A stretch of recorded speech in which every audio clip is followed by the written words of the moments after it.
Do you think that someone has blocked you on Instagram and you need to see if that's true? Maybe a friend, an ex-girlfriend, or boyfriend has blocked you, so follow my steps.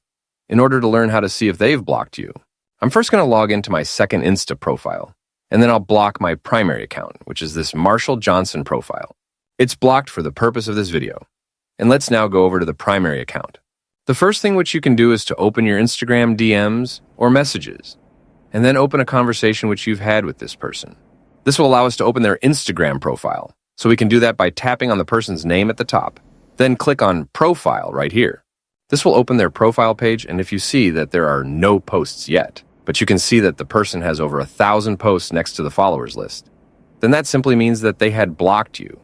Method number 2 is to go over to the Instagram search bar and then type the exact username of that person. In this case, the name of the profile is WorldPictures028, so I will search for that specific username, and then I'll hit enter on my keyboard.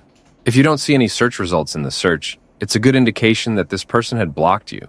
But another thing which can happen is that they might have deleted or deactivated their Instagram account. So the third and the best way to check if someone had blocked you on Instagram is to ask a friend or a family member to search for that specific account. If they are able to find that account on their phone and open the profile, and you don't get anything in the search results, then that means that they had blocked you on Instagram. If you want to learn how to unblock yourself on Instagram, I'll leave a simple tutorial on how you can do that. So the link is in the description down below. Thanks for watching, everyone.